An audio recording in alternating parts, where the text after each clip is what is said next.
प्रवासियों के खिलाफ कार्रवाई के तहत करीब 18,000 भारतीय डिपोर्ट सूची में बताए जा रहे हैं। रिपोर्ट के अनुसार इनमें बिना वैध दस्तावेजों के रह रहे लोग शामिल हैं।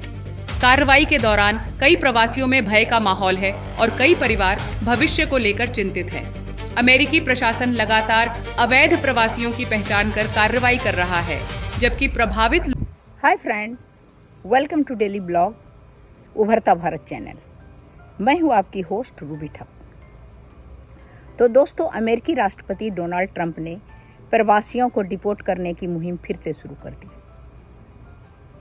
ऐलान किया है, शुरू करने का ऐलान किया है। भारतीयों का टूटता अमेरिकी सपना, ना अपील, ना दलील, ना वकील। 18,000 भारतीय डिपोर्ट होंगे। अमेरिकी राष्ट्रपति डोनाल्ड ट्रंप ने डिपोर्टेशन का बड़ा अभियान छेड़ने की तैयारी कर ली। अमेरिका में 18,000 अनडॉक्यूमेंटेड, बिना दस्तावेज के जो भारतीय हैं वो निशाने पे आ गए। इस बार फिर ट्रंप प्रशासन ने ना डिपोर्टेशन के लिए सैन्य विमानों का इस्तेमाल करने का प्लान बनाया है, जो क्रूर इमिग्रेशन पॉलिसी का सबसे चर्चित तस्वीर बन चुका है। अनडॉक्यूमेंटेड भारत को ना अपील, ना दलील और ना वकील करने का मौका मिलेगा। ट्रंप का इमिग्रेशन, कस्टम एंड एनफोर्समेंट की रेड पार्टी लगातार छापे मार रही है।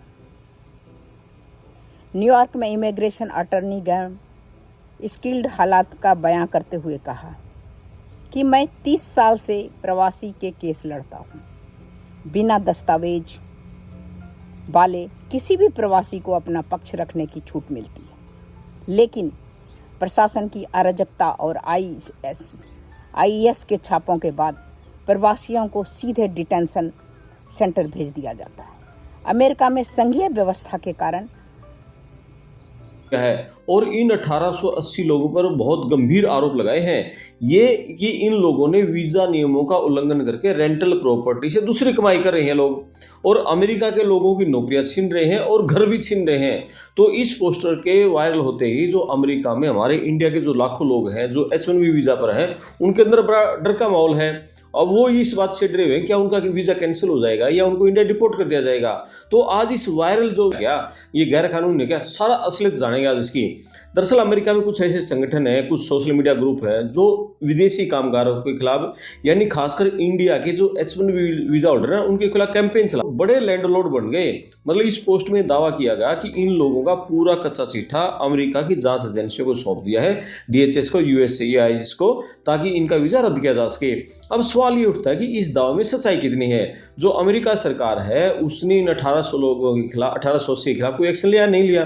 तो जो DHS डिपार्टमेंट है, USCIS है, उसने ऑफिशियली मतलब ऐसी किसी लिस्ट की जांच की कोई पुष्टि नहीं की है।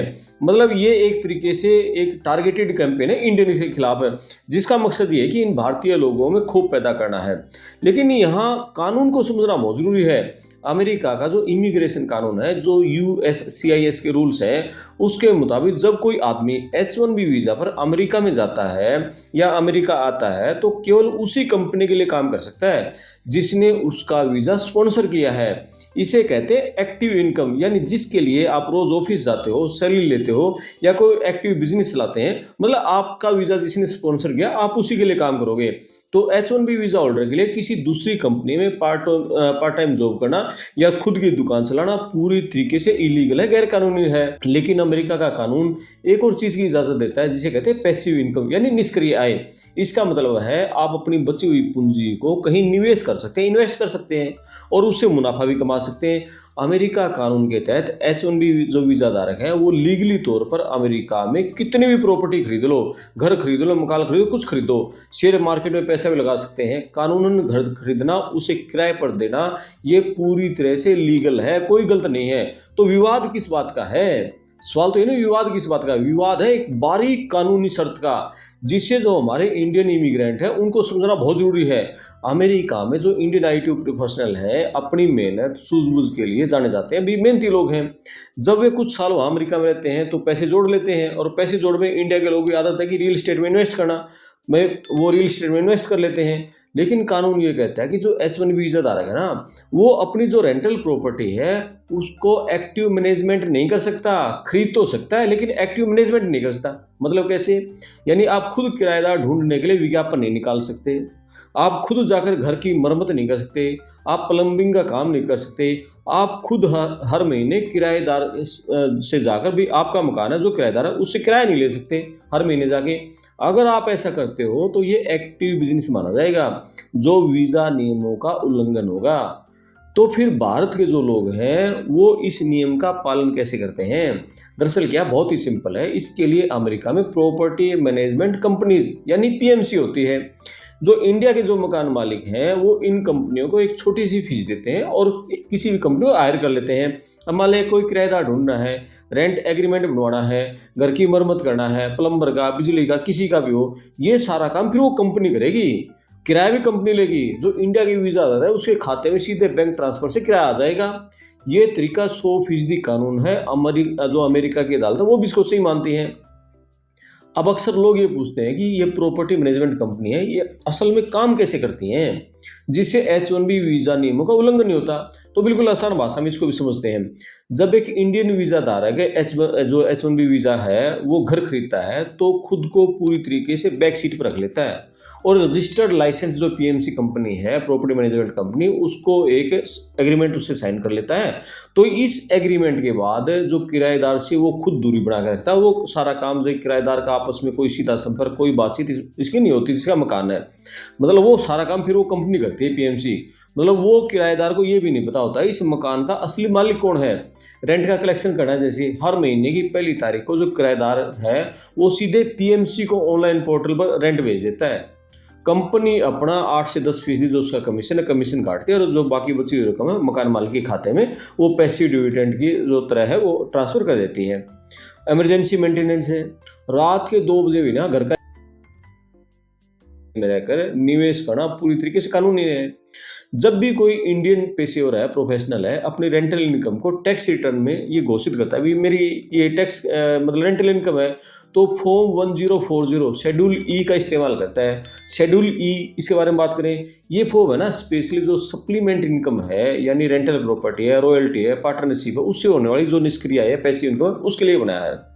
जो कानूनी कटौतियां हैं, डिडक्शंस हैं, यानी अमेरिका सरकार H1B वीज़ा धारकों को अपनी रेंटल इनकम के पर कई तरह की जो कानूनी कटौतियां वो मतलब देती है। अब उदाहरण समझो आप, जो फीस आप प्रॉपर्टी मैनेजमेंट कंपनियों देते हैं, जो ब्याज इंटरेस्ट आप होम लोन पर चुकाते हैं, प्रॉपर्टी टैक्स, घर का इंश्योरेंस और यहाँ तक कि जो घर की डिप्रिसिएशन है ना, उसको भी रेंटल इनकम से घटाया जा सकता है। और नुकसान का डिक्लेरेशन कई बार शुरुआत के साल में, जैसे लोन है, मेंटेनेंस का खर्च है, किराए से ज़्यादा हो जाता है। तो ऐसे हालात में जो इंडियन जो प्रोफेशनल है अपने टैक्स रिटर्न में जो रेंटल लॉस है उसको भी दिखाते हैं और जिसे IRS ये बाकायदा एक्सेप्ट भी कर लेता है। जब अमेरिका का टैक्स विभाग खुद कानूनन शेड्यूल ई के जरिए इस इनकम को स्वीकार करता है। हर राज्य में अलग अलग कानून से IRS राज्य में घुसकर धरपकड़ हो रहा है। ट्रंप प्रशासन ने डिपोर्ट किए जाने वाले प्रवासियों को रखने के लिए 16,000 करोड़ के एल पासो में एक और कैलिफोर्निया में 2 वेयर हाउस खरीदे हैं, जहां लगभग 12,000 प्रवासी को रखा जा रहा है। इन वेयर हाउस को डिटेंशन सेंटर में तब्दील किया गया है। ट्रंप प्रशासन ने डिटेंशन सेंटर में अब IRS एजेंसी को सौंप दिया है। घर से एक केस, ये मैं बताती हूँ उसके बारे में। एक केस घर से निकलने पर भी डर लगने लगा है। गुरजीत बदला हुआ नाम है। कहते हैं दरवाजे पे घंटी बजने पे धड़कनें तेज हो जाती है। पहले लगता है डिलीवरी आया है, पड़ोसी आया है। अब सबसे पहले ख्याल आता है कहीं IRS तो नहीं आया। हफ्तों से बच्चों को पार्क नहीं ले गया। मैंने और पत्नी ने तय किया सिर्फ एक बार बाहर जाएगा। दोनों पकड़े गए तो बच्चों को कौन देखेगा। दूसरा वहाँ का केस, घर वालों को बताकर जाती हूँ कि कब लौटूंगी।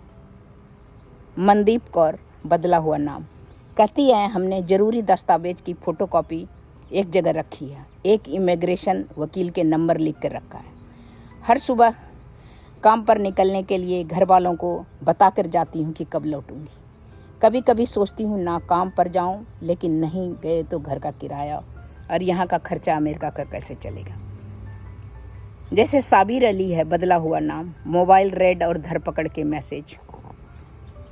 कहते हैं व्हाट्सएप ग्रुप पर पहली नौकरी घर ढूंढने की बातें होती थी, अब सिर्फ रेड, नाकाबंदी और बचने वाले इलाकों की चेतावनी आती है। हर मैसेज से डर लगता है, दिन भर मैसेज चेक करना पड़ता है। 1 साल में हम इसी खौफ में जी रहे हैं। अमेरिका से 18,000 भारतीय डिपोर्ट होंगे, अपील, दलील या वकील करने का मौका नहीं।